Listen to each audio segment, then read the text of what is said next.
Velasco cuestiona diligencia policial en su casa por investigación del caso Penta. Ex candidato adelantó su regreso a Chile. Alerta por presunto caso de ébola en Brasil. En Argentina decretan alerta sanitaria y en Chile trabajadores de la salud denuncian falta de información. Tras 15 años de investigación, cierran sumario por la muerte del expresidente Frei Montalva. Juez levanta cargos contra 6 acusados. 24 horas Central. Buenas noches. Sorprende una diligencia innecesaria. Con esa frase, Andrés Velasco regresó a Chile tras conocerse que la Policía de Investigaciones llegó hasta su domicilio para recabar información sobre supuestos aportes irregulares a campañas políticas por parte del Grupo Penta. El ex candidato presidencial criticó la publicidad del proceso porque dijo que ya ha entregado todos los antecedentes en la indagatoria. Ignacio Uribe con el informe. El hombre más esperado de la jornada, quien decidió suspender su agenda en Estados Unidos, luego de enterarse estando en el país del norte que la Policía de Investigaciones había presentado en su hogar este jueves con una orden de entrada y registro autorizada por el 8º Juzgado de Garantía. Todo porque el nombre de Andrés Velasco fue vinculado a la denominada arista política del fraude al FUT, la línea investigativa que indaga eventuales aportes irregulares del Grupo Penta a campañas políticas. La única relación con ese grupo es de índole profesional y tiene que ver con asesorías específicas o charlas. La PDI llegó este jueves a su domicilio, el que es particular y comercial, desde donde se llevó una carpeta. Por eso los medios de comunicación arribaron en masa al aeropuerto de Santiago para conocer en esta jornada sus descargos. Y muy sorprendido por una diligencia innecesaria, cuando nosotros habíamos justamente el día anterior concurrido voluntariamente ante impuestos internos, entregado todos los antecedentes y por supuesto estamos disponibles para entregar cualquier otro antecedente que sea necesario. Yo respeto lo que pueda decir el señor Velasco. No hemos ordenado ninguna orden respecto al señor Velasco. Lo que se están decretando son diligencias respecto de sociedades. Y si esas sociedades están a nombre de determinadas personas, es un hecho absolutamente ajeno a la voluntad del Ministerio Público. Porque se investigan sociedades, la PDI no solo llegó al domicilio comercial de Andrés Velasco, Investigaciones también arribó hace poco más de 24 horas a las oficinas de Vox Comunicaciones, la empresa que fundó Lawrence Goldman, que no quiso hacer declaraciones, de la que se retiró cuando asumió como ministro en 2010. Otra de las oficinas visitadas, la de Jovino Novoa, que horas antes del procedimiento este jueves no quiso referirse al caso en el aeropuerto antes de partir al sur del país. Que no hace ninguna declaración sobre ese tema, ya hablé de una vez. Sorpresa en la UDI por el actuar de la justicia. Nos parece que es importante que en el marco del funcionamiento del Ministerio Público, de las instituciones que colaboran en las investigaciones, se hagan las cosas resguardando el principio de objetividad y resguardando la excesiva ostentación de poder.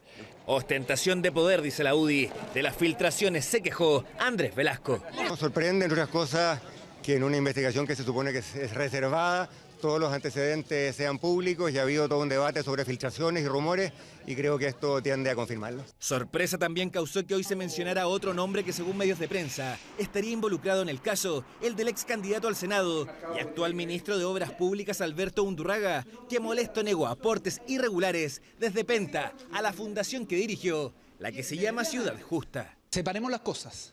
Aquí se trata de un estudio real, concreto, entregado cuando correspondía, de una fundación que se dedicaba a este tipo de estudios.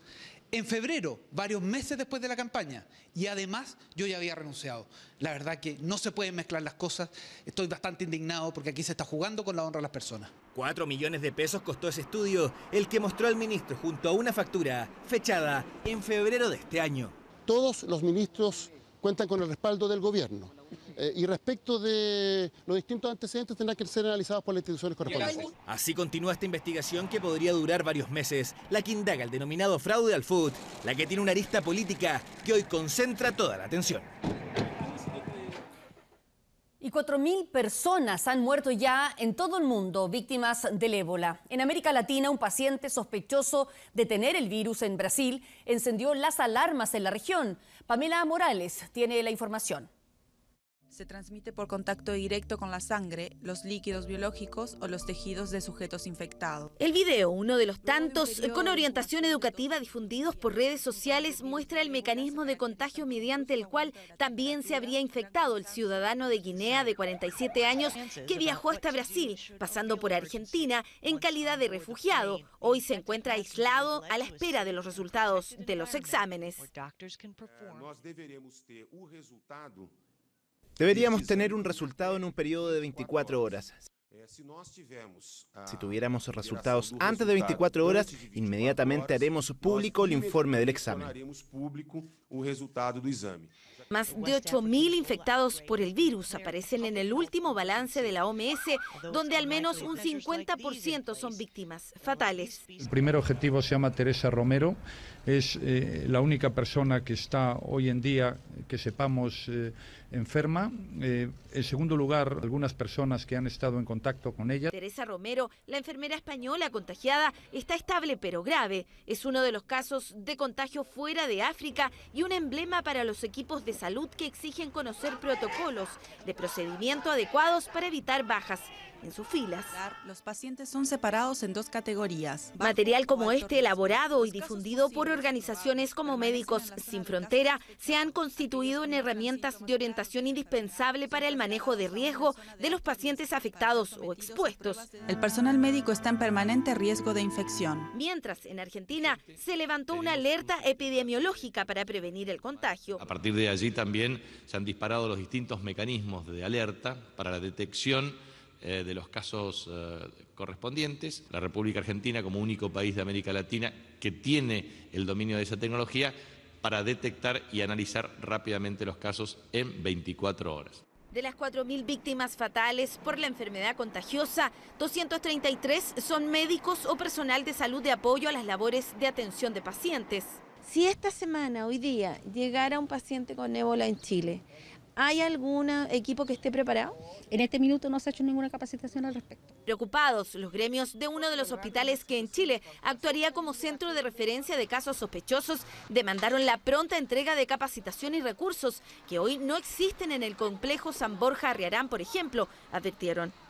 Lo que sí necesitamos es el recurso humano, suficiente porque en la normalidad tenemos falta de recursos humanos. El director del Hospital San Borja asegura que sus parámetros de manejo de infecciones intrahospitalarias son buenos. El resto es angustia razonable del personal, agregó.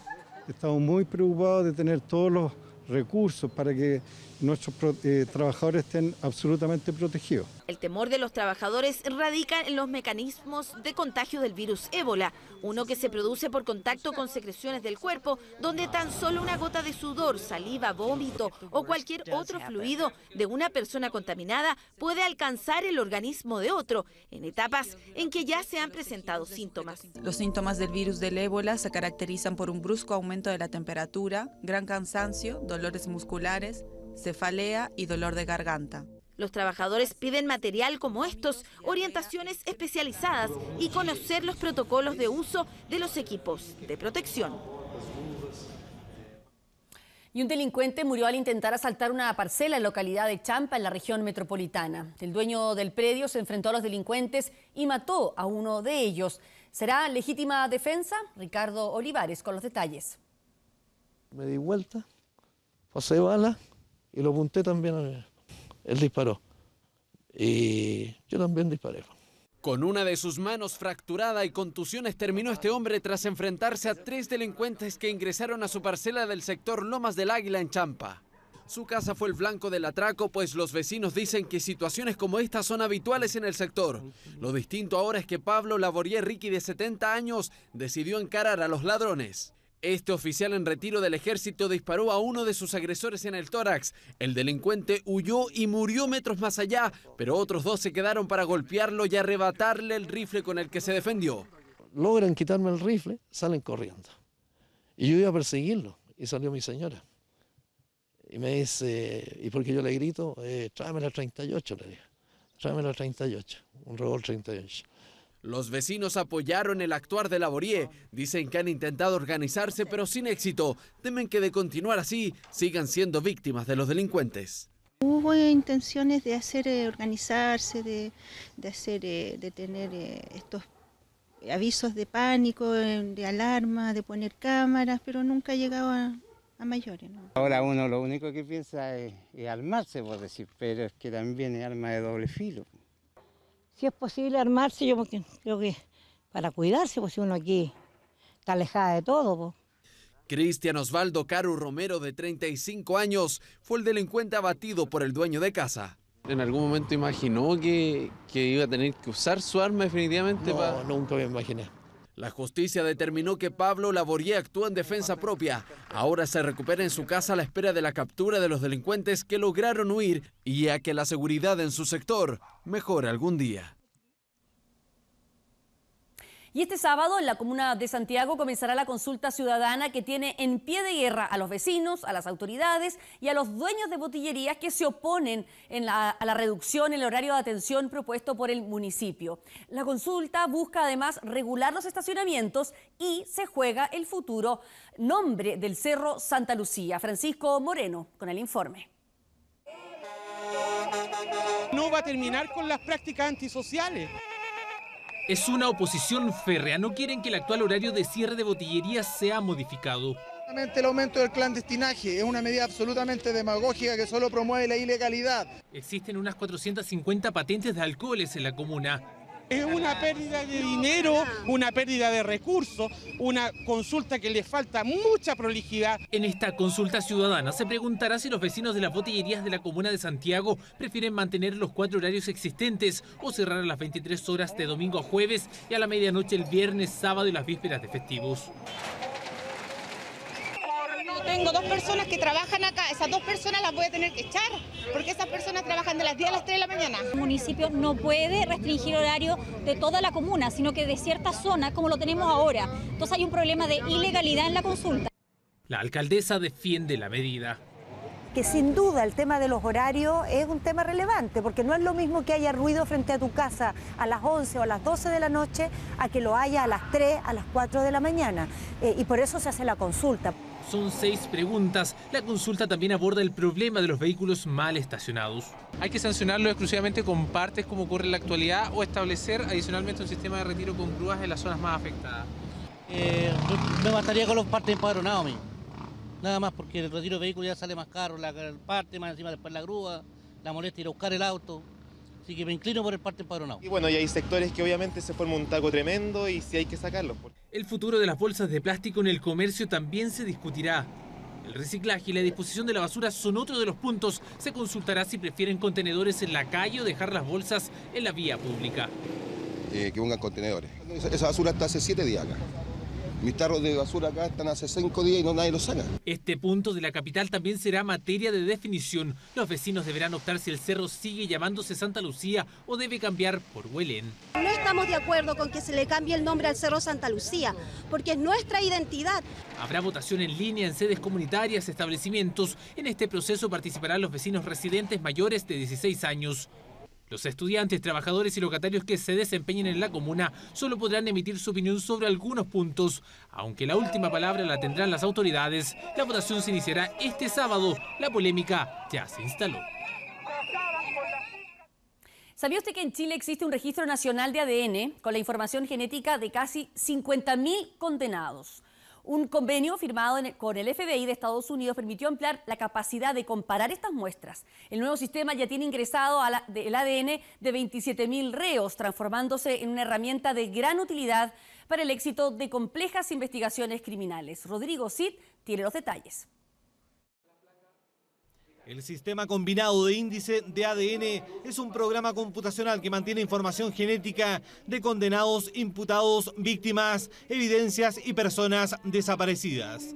Una moderna herramienta de investigación criminal desarrollada por el FBI de Estados Unidos y que ahora será utilizada por el Registro Nacional de ADN. Un banco de datos elaborado en base a los perfiles genéticos de casi 50.000 presos. Que permita realizar un proceso identificatorio entre personas que han cometido graves delitos. Estamos hablando de violadores en serio, personas que han cometido homicidios, con la comparación que se hace con las muestras biológicas que se puedan encontrar en el sitio del suceso donde ocurrieron los hechos. Necesitamos coordinar a los distintos estamentos, a la Fiscalía, al Servicio Médico Legal, a Gendarmería, al Registro Civil, pero Tenemos una gran cantidad de información, ahora tenemos que empezar a trabajar con mayor coordinación. Coordinación que falló en el caso de Juan Flores, el principal imputado por los bombazos en el Metro Los Dominicos y el centro comercial Escuela Militar. Aunque tenían que tomarle una muestra de ADN cuando fue condenado por un robo con intimidación, el procedimiento nunca se realizó. Si bien una sentencia que dispuso el registro de la huella genética de uno de los imputados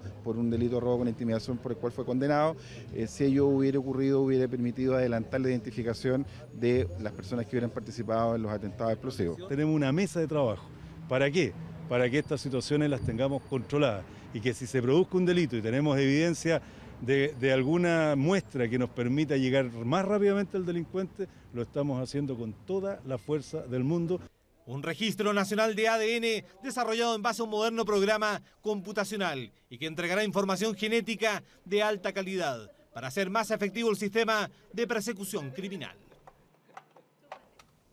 Y ponga atención a lo siguiente, el que tiene un trabajo seguro y no toma un crédito hipotecario ahora se va a arrepentir por muchos años. Es el consejo del expresidente del Banco Central, Vittorio Corvo, quien puntualizó que el tiempo de los hipotecarios muy baratos está llegando a su fin. Roberto Sá con la nota.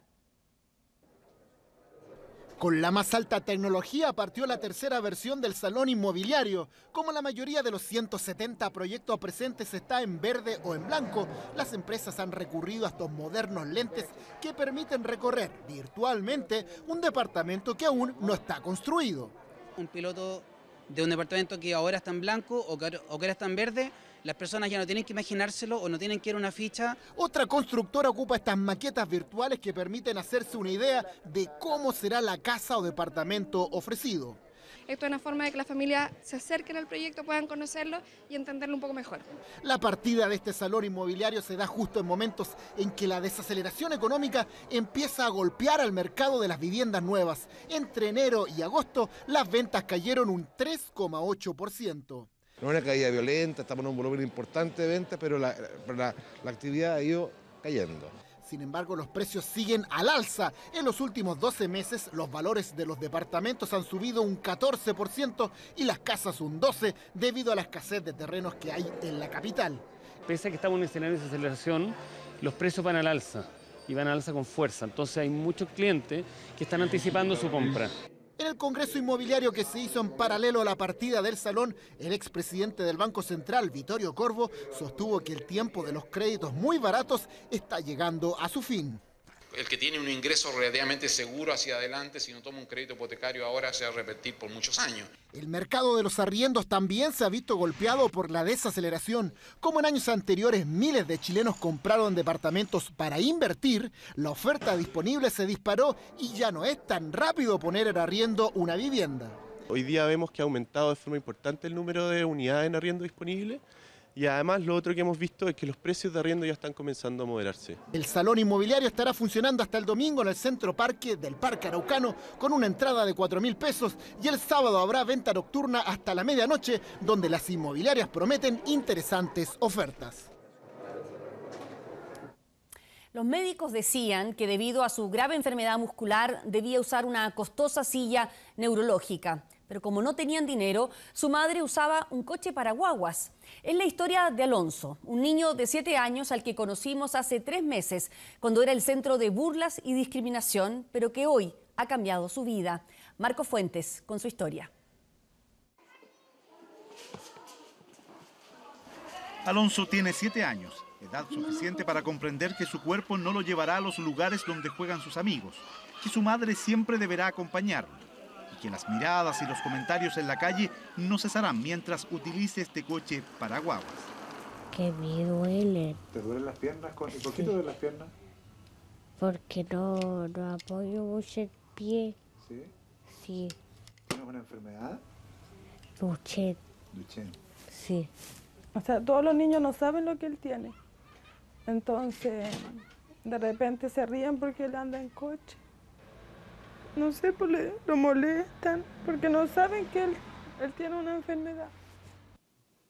Es la distrofia muscular de Duchenne, una enfermedad genética devastadora que progresivamente ha atrofiado sus músculos.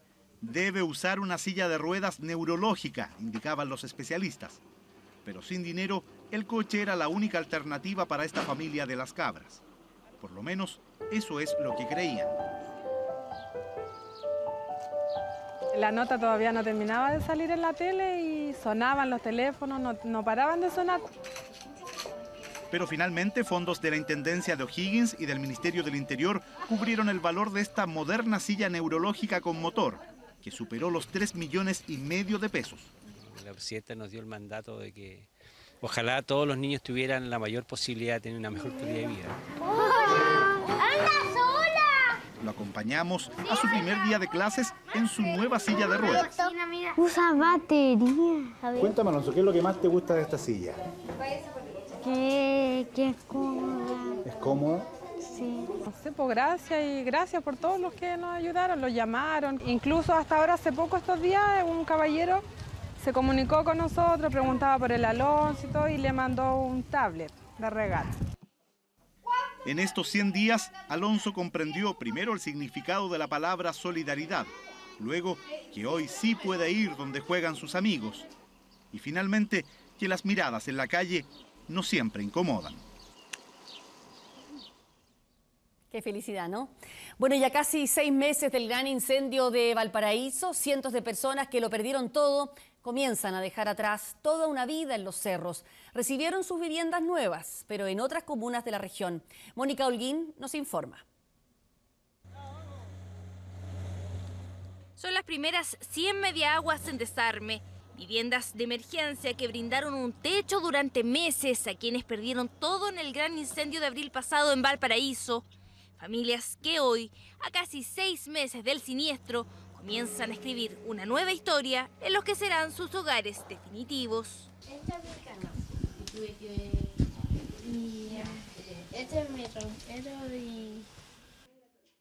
Miriam vivió durante 17 años en el sector de Cuesta Colorada en el Cerro Ramaditas.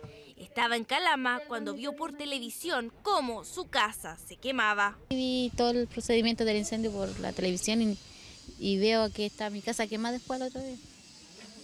Para mí fue terrible. Nada, palo parado, como dice mi señora, y nada, puro escombro. Pero hace algunos días recibió el llamado que tanto esperaba. Hoy lleva una semana instalada en su casa nueva en la población Quillay en Vía Alemana junto a su marido y sus hijos. Su madre, quien también resultó damnificada, recibió su vivienda justo al lado. Ambas familias comienzan a dejar atrás toda una vida en el puerto. Me gustó el barrio, tranquilo, bonito, áreas verdes. Se puede respirar mejor. Excelente, estoy feliz yo en mi nueva casa. Es que a pocos días de cumplirse 6 meses desde el incendio, de las 3.000 familias damnificadas, más de 500 ya tienen su vivienda definitiva, casi el 20% del total. Lo que nos queda ahora por delante es poder trabajar con este otro grupo de familias. Tenemos cerca de 1.200 familias no propietarias que tienen que adquirir una nueva vivienda y vamos a construir 2.000 nuevas viviendas en Viña del Mar y en Valparaíso. Un nuevo techo que desde ahora los albergará.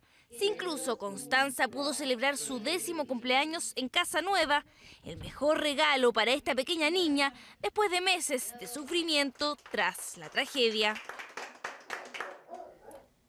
Más de 40 aviones de combate luchan por liberar a un país que se ha vuelto inestable. Es el principal objetivo que sustenta al ejercicio Salitre 2014, una operación conjunta donde participan las fuerzas aéreas de 5 países. Chile es el anfitrión. Davor Juranovic nos cuenta más.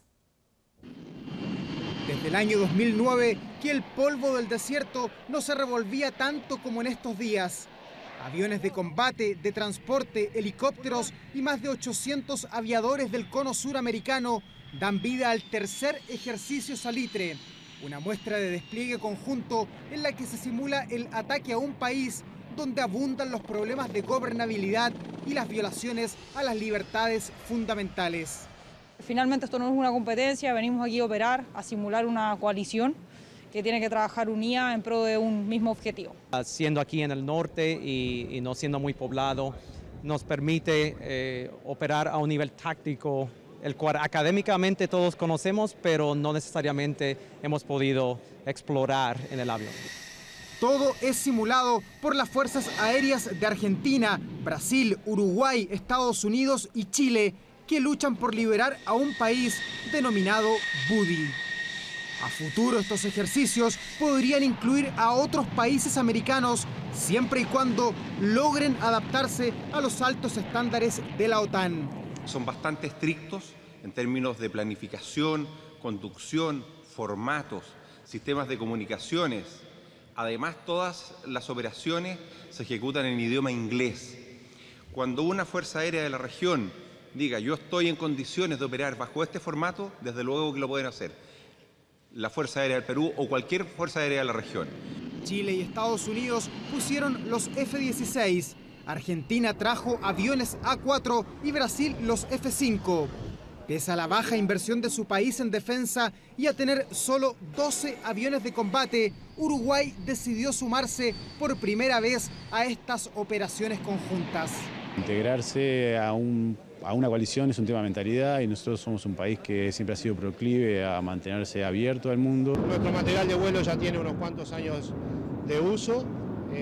Sí sería necesario un reemplazo, pero como tú decís, es un tema que no pasa por lo que quiera cada una de las fuerzas. Para interiorizarse en terreno sobre el ejercicio conjunto, la presidenta Bachelet llegó hasta la base de Cerro Moreno. Durante casi 4 horas, la mandataria compartió con las tripulaciones y presenció el aterrizaje y despegue de los cazabombarderos. Y hasta el próximo viernes, más de 40 aviones de combate continuarán surcando los cielos del desierto chileno. Muchos ya piensan en una nueva operación Salitre que podría realizarse el año 2019. Desde Antofagasta fue el trabajo de Juan Pablo Muñoz y Davor Juranovic para 24 horas. El octavo parque eólico en la región de Coquimbo inauguró hoy la presidenta Michelle Bachelet. Emplazado en Ovalle, la planta generará energía equivalente al consumo de 150.000 viviendas. Jenny Galleguillos con los detalles. 57 aerogeneradores que aportarán 110 megavatios de potencia al sistema interconectado central. El nuevo parque eólico Los Cururos en la comuna de Ovalle, hasta donde llegó la presidenta Michelle Bachelet para su inauguración. Proyecto que representa la primera inversión de este tipo en el país de la firma colombiana EPM. Nuestra meta, ustedes saben, es ambiciosa, que el 45%, o sea, casi la mitad de la capacidad de generación eléctrica que se instala en nuestro país entre el año 2014 y el año 2025, es decir, todos los nuevos proyectos que se están instalando provengan justamente de energías renovables no convencionales. El proyecto, capaz de suministrar el equivalente al consumo de 150.000 viviendas en un año, además representa un ejemplo de asociatividad local. Entregó 720 empleos, 60 en la región de Coquimbo, incluyendo a la localidad La Cebada, sector en donde se emplaza el parque eólico. Con Los Cururos suman 8 los proyectos eólicos en la región de Coquimbo, consolidándola como líder en el país en energía limpia. Una mujer en Estados Unidos sabe que va a morir en 22 días más en su casa, rodeada de su familia y de sus amigos. Brittany Maynard, quien padece de un agresivo tumor cerebral, tomó la decisión de solicitar la eutanasia. Sin embargo, antes de su muerte, está dando la pelea para que otros enfermos terminales también puedan elegir entre vivir o morir. Florencia Vial con la historia. Es sin duda una de las decisiones más difíciles que una persona puede tomar, pero morir es justamente el camino que a sus 29 años tomó Brittany Maynard. Hace 8 meses le diagnosticaron un tumor cerebral y si bien en un comienzo los pronósticos fueron auspiciosos, rápidamente su condición se deterioró. Después que nos casamos empecé a tener fuertes dolores de cabeza, no entendía qué era porque nunca había tenido algo parecido. Los exámenes revelaron que su tumor era de los más agresivos y que no tenía más de 6 meses de vida. Fue entonces cuando Brittany tomó la decisión del suicidio asistido, una opción que en San Francisco no es legal, razón por la que decidió mudarse a Oregon, uno de los 5 estados de Norteamérica que permite recurrir a la llamada muerte digna. No puedo expresar el alivio que significa para mí saber que no voy a morir de la manera que los doctores me la describieron, porque el tumor cerebral me iba a derrotar. Una derrota que para ella se traduciría en una lenta agonía, igual a la que viven, según ella, quienes no pueden acceder al suicidio asistido. Entre sufrir o ser capaz de decidir cuando suficiente es suficiente, creo que es un gran alivio para ella saber que tiene la opción de decidir cuando es tiempo. Y para ese tiempo, Brittany ya tiene fecha, será el próximo 1 de noviembre. Quiere hacerlo rodeada de su familia y de sus amigos, pero no sin antes dar una última batalla, que más estados en su país den la opción de elegir una muerte digna para aquellos que no escogieron una enfermedad tan agresiva como la de ella. No tengo por qué ofrecer disculpas, dijo hoy el Contralor, rompiendo así su silencio luego de la polémica intervención en la que formuló duras críticas a las reformas de los últimos años. Ramiro Mendoza dijo que no está arrepentido de sus dichos. Mariela Aravena con el informe.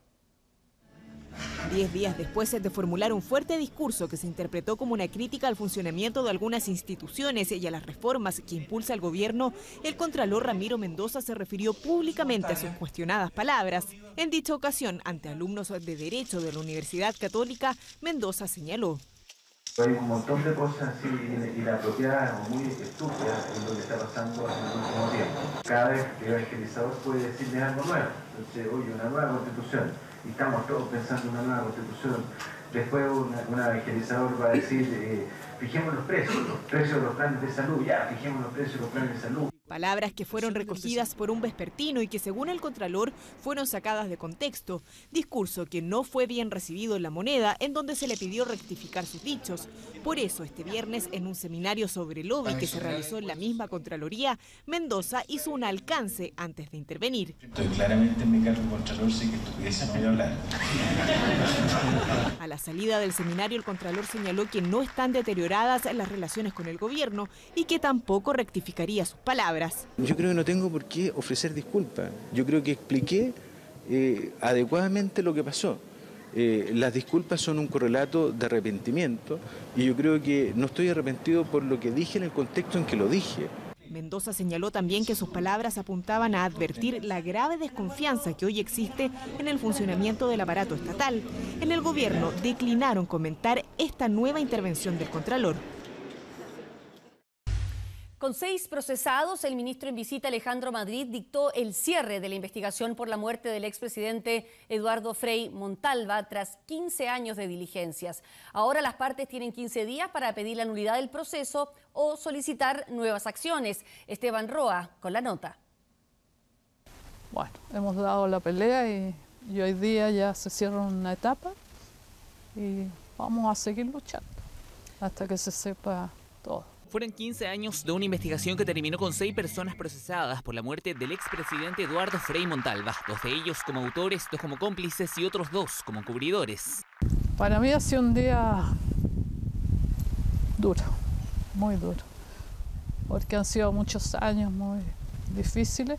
Y por otro lado, la satisfacción de saber que yo no mentía. Fue este viernes cuando Carmen Frei se enteró de la decisión del ministro en visita Alejandro Madrid de cerrar la investigación que busca esclarecer la causa de muerte del expresidente el 22 de enero de 1982. Nosotros estamos conscientes de la demora de los procesos sobre derechos humanos. Hemos tratado de hacer el máximo como Corte Suprema. Eduardo Frei Montalva falleció tras ser internado en la Clínica Santa María por una hernia al hiato y tras... La versión oficial señaló que su muerte se produjo por una infección, pero su familia ha sostenido que hubo intervención de terceros. Somos muchos los que vamos a seguir luchando para que se sepa toda la verdad. Las heridas no se cierran si uno no conoce la verdad. A comienzo de la próxima semana la familia decidirá qué camino tomar. Por ahora las partes involucradas tienen un plazo de 15 días para pedir la nulidad del cierre de la investigación o que se realicen nuevas diligencias. De lo contrario comenzará la etapa del juicio. Y una fuerte crítica hizo hoy el presidente de los empresarios a dirigentes de la nueva mayoría. Andrés Santa Cruz reclamó públicamente por la demonización de las ganancias legítimas del sector privado y que nada se dice de lo que él llamó lucro indebido de familiares apitutados ocupando cargos en organismos del Estado. La respuesta fue inmediata. Antonio Ruiz con el informe. Creo que hay señales dadas por personeros de la nueva mayoría que le están causando un grave daño a Chile. Acababa de terminar una reunión de líderes empresariales con representantes del gobierno para analizar los futuros estándares del salario mínimo. Fue allí cuando el líder de los empresarios nuevamente sorprendió. Andrés Santa Cruz arremetió contra dirigentes de la nueva mayoría, aludiendo en su estilo al lucro en el aparato estatal.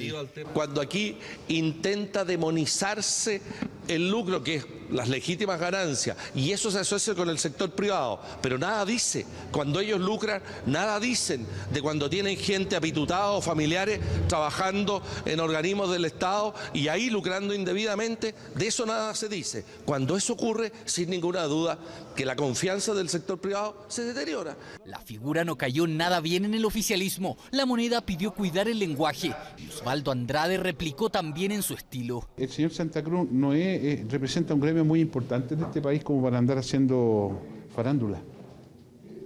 Él no es un personaje de la farándula, salvo que quiera hacerlo. Por eso preguntaba si estaba hablando de su fondo de cumpeo, porque a lo mejor desde allí le es más fácil hacer farándula. Reiteramos nuestro llamado a ser muy cuidadoso y responsable en las opiniones que se emitan para que podamos todos contribuir a la construcción de un Chile mejor. Choque entre la nueva mayoría y Andrés Santa Cruz, el máximo dirigente de los empresarios, que está a solo 5 meses de dejar su cargo.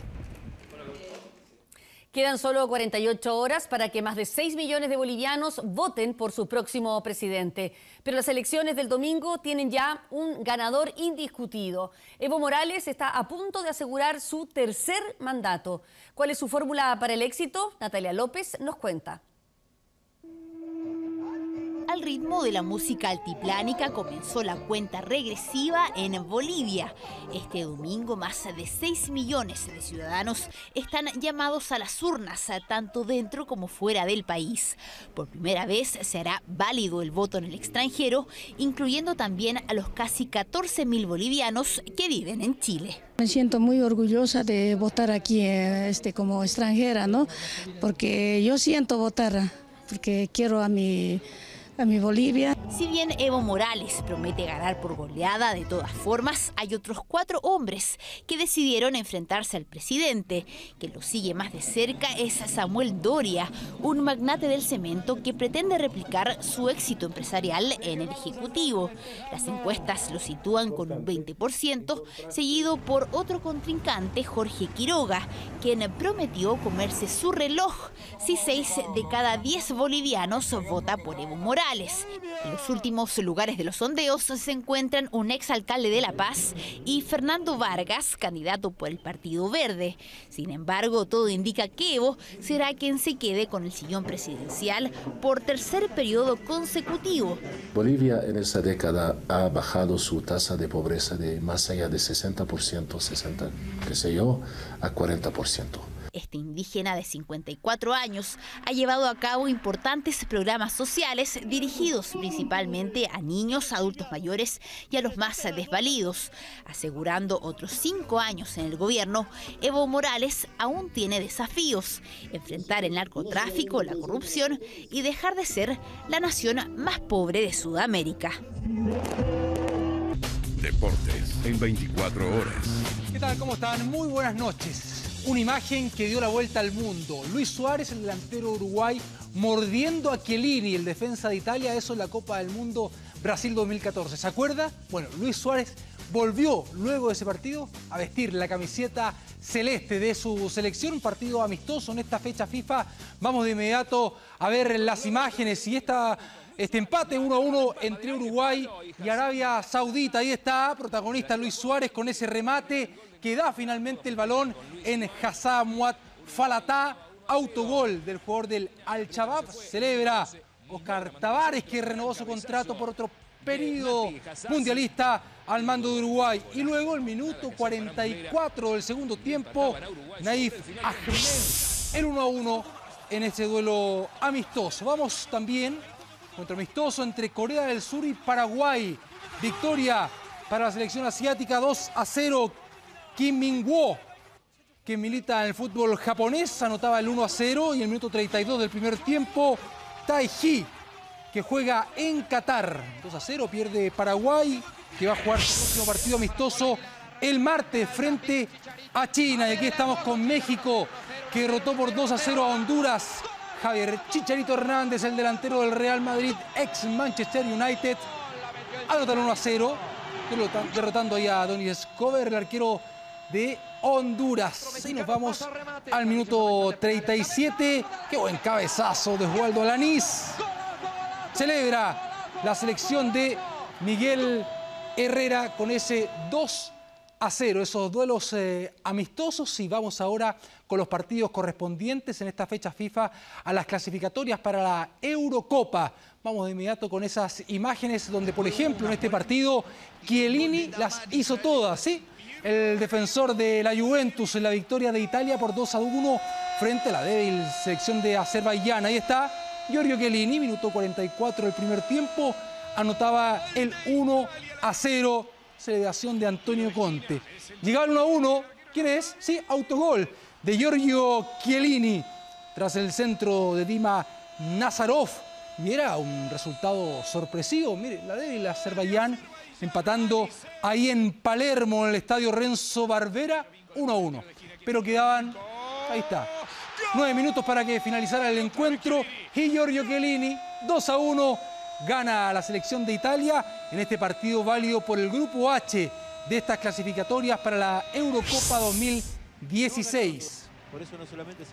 Nos vamos ahora a Ámsterdam, la capital de Holanda, donde la selección local derrotó por 3-1 a Kazajistán. Y sorpresa también, ganaba la selección visitante con ese gol de Renat Abdulin, 1-0. Y le iba a costar, iba a llegar recién esta paridad transitoria al minuto 16 del segundo tiempo. Klaas-Jan Huntelaar, el jugador del Schalke, anotaba el 1-1. Luego, minuto 37 ya del segundo tiempo, lograba la diferencia 2-1 con el jugador Ibrahim Afellay, que milita en el Olympiacos de Grecia.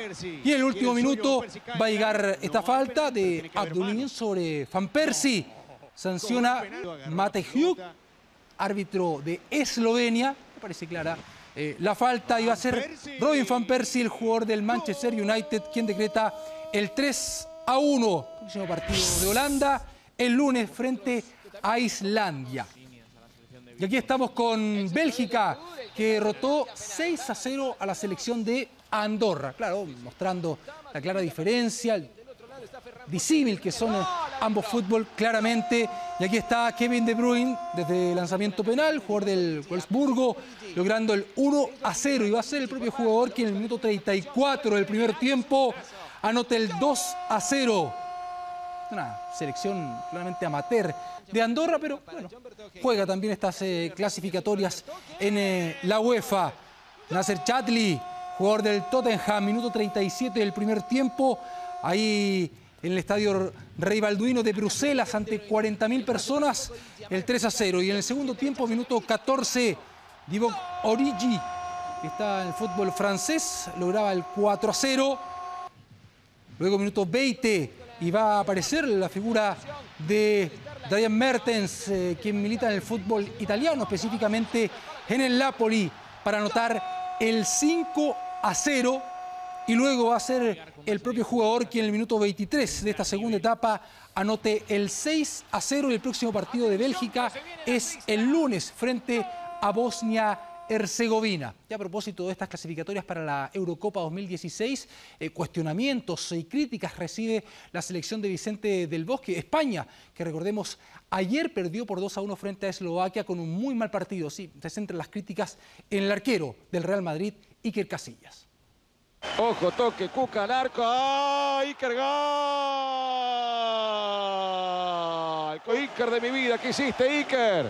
Se comió un gol grande como una casa. El portero y capitán de la selección española, Iker Casillas, nuevamente tuvo una tarde para el olvido. Fue determinante en el duelo donde los ex campeones del mundo cayeron por 2-1 ante Eslovaquia por las clasificaciones a la Eurocopa. Error que inmediatamente fue viralizado y destacado por las radioemisoras del país. ¡Gol de Cuca! Le pegó desde muy lejos. Casillas, yo creo que cantó.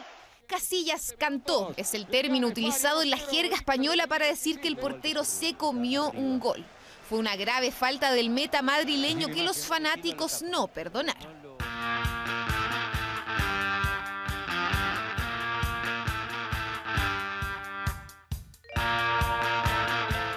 Las burlas y los memes sacudieron las redes, así como la crisis que vive el cuadro de Vicente del Bosque. Desde la trágica eliminación del Mundial de Brasil, la selección española está en caída libre y además, este jueves consumaron su primera derrota en suelo europeo de los últimos 8 años. Pues yo creo que no hemos entrado en una racha negativa en absoluto. Yo creo que mantenemos la señal de identidad, que estamos jugando, hemos jugado y hemos controlado el partido bastante bien y que tenemos que aceptar la derrota, pero en los próximos partidos luchar para revertir la situación. No hay derrotismo en el técnico porque aún dependen de sí mismos para clasificar a la Eurocopa, pero sí en los medios españoles. Las palabras más suaves para referirse a la roja fueron naufragio, ridículo y fiasco. Tras el triunfo, Eslovaquia lidera en solitario el grupo C con 6 puntos, mientras que España solo ha sumado 3, aunque todavía sueñan con revalidar su título de campeones de Europa. Ya hace algunos minutos finalizó el partido amistoso entre Chile y Perú en el Estadio Elías Figueroa de Valparaíso. Victoria 3-0 para el equipo de Jorge Sampaoli. Tenemos contacto de inmediato desde la quinta región con el periodista Jorge Ursúa. Jorge, ¿qué tal? ¿Cómo estás? Buenas noches. Gustavo, ¿qué tal? ¿Cómo te va? Muy buenas noches. Sí, cerca de 18.000 personas llegaron hasta el Estadio Elías Figueroa Brander. Ojo, la entrada era demasiado cara y no se vendieron los 20.000 tickets que la NFP había dispuesto para este partido. 30.000 pesos costaba, por ejemplo, la Galería Anders. Cerca de 2.000 boletos quedaron sin vender. Incluso la NFP, y un tema para preocuparse, por eso estamos tomando atención en esto, dispuso que las boleterías se cerraran 1 hora antes del encuentro.